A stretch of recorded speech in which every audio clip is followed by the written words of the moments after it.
ఉమ్మడి శ్రీకాకుళం జిల్లాలో ఆ నియోజకవర్గం టీడీపీకి కంచుకోట. ఆ నియోజకవర్గంలో పాగా వేయాలంటే ఫ్రెష్గా ఒక విద్యావంతుడు కావాలని పలు సర్వేలు అభిప్రాయపడుతున్నాయి. దాంతో వైసీపీ అధినేత ఒక డాక్టర్ను రాజకీయాల్లోకి తీసుకొచ్చారు. అలా 2019 ఎన్నికల్లో సర్వే అంచనాలను మించి భారీ మెజార్టీతో గెలుపొందారు. అధిష్టానం కళ్ళల్లో ఆనందం చూపారు. అంతే దూకుడుగా ముందుకు వెళ్లటంతో వైసీపీ పెద్దలు కూడా ఫుల్ ఫ్రీడమ్ ఇచ్చేశారు. దాంతో నియోజకవర్గంలో తనకంటూ ఒక మార్కును వేసుకున్నారు ఆయన. అనంతరం రాజకీయ పరిణామాల క్రమంలో ఆ నేతకు సొంత పార్టీ నుంచే మరిన్ని కష్టాలు ఎదురవుతున్నాయట. 2029 ఎన్నికల్లో ఆ డాక్టర్ గారికి సీటు ఇవ్వొద్దంటూ అసమ్మతి నేతలు ఇప్పటికే పావులు కదుపుతున్నారట. ఇంతకీ ఆ నియోజకవర్గం ఏంటి? అంతలా అసమ్మతిని ఎదుర్కొంటున్న ఆ నాయకుడెవరు? Watch the story. రాజకీయాల్లో అవకాశాలు కొద్దిమందికే వస్తాయి. అలా అవకాశం వచ్చినా సద్వినియోగం చేసుకోలేకపోయిన కొందరు చతికిలబడతారనే నానుడి కరెక్టుగా సూట్ అవుతుంది ఆ మాజీ మంత్రికి. టీడీపీకి కంచుకోటలా ఉన్న శ్రీకాకుళం జిల్లా పలాస నియోజకవర్గంలో ఎలాగైనా గెలవాలని వైసీపీ పెద్ద స్కెచ్చే వేసింది. పలాసలో టీడీపీని ఓడించాలంటే రాజకీయాలకు ఫ్రెష్ వ్యక్తికి సీటు ఇస్తే గెలుపు ఖాయమని సర్వేలు వెల్లడించాయి. దాంతో 2019 ఎన్నికల్లో విద్యావేత్త, పేదల డాక్టర్గా పేరొందిన సీదిరి అప్పలరాజుకు సీటిచ్చింది వైసీపీ హైకమాండ్. నియోజకవర్గంలో 45% ఓటింగ్ ఉన్న మత్స్యకారుడు. దాంతో వైసీపీ అధిష్టానం అనుకున్నట్టుగానే మంచి మెజారిటీతో డాక్టర్ అప్పలరాజు గెలుపొందారు. ఏపీ రాష్ట్ర రాజకీయాల్లో మంచి స్పోక్స్ పర్సన్గా పేరొచ్చింది. అయినా కాలక్రమంలో 2024 ఎన్నికల్లో సొంతవారే వెన్నుపోటు పడవడంతో గెలవాల్సిన డాక్టర్ సీదిరి ఓటమి చవిచూశారు. ఈ ఓటమికి కారణం అసమ్మతి నేతలేనన్న వాదనలు లేకపోలేదు. 2024 ఎన్నికల్లో అప్పలరాజు గెలుపు కోసం పనిచేయలేమని అసమ్మతి నాయకులు బహిరంగంగానే మీటింగులు పెట్టారు. పైగా 1000 పేజీల పుస్తకాన్ని తయారు చేసి మరి అప్పటి ఉత్తరాంధ్ర ఇన్ఛార్జ్ వైవి సుబ్బారెడ్డికి అందజేశారు. ఇంత జరిగినా వైసీపీ అధినేత జగన్ ఏమాత్రం పట్టించుకోలేదన్న టాక్ ఉంది. ఆ రోజే వైవి సుబ్బారెడ్డి గాని పార్టీ అధిష్టానం గాని పట్టించుకుని ఉంటే మరోలా ఉండేదని రాజకీయ విశ్లేషకులు ఆ రోజే చర్చించుకున్నారు. డాక్టర్ వద్దకు చేరిన ఆ నలుగురే ఓటమికి కారణమయ్యారన్న వాదనలు లేకపోలేదు.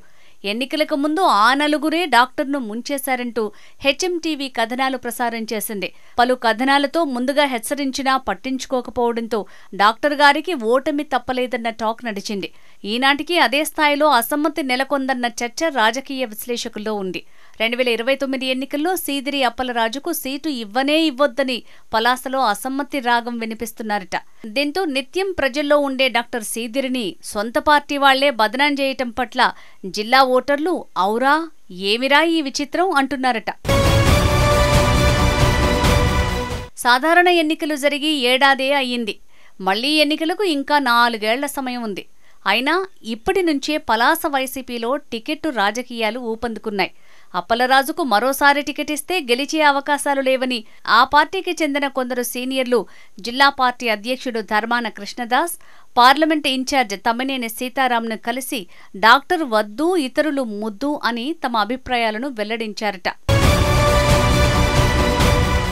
పలాస వైసీపీ రాజకీయాలను మరింత లోతుగా విశ్లేషిస్తే దువ్వాడ శ్రీధర్ ఎమ్మెల్సీ దువ్వాడ శ్రీనివాస్కు సోదరుడు.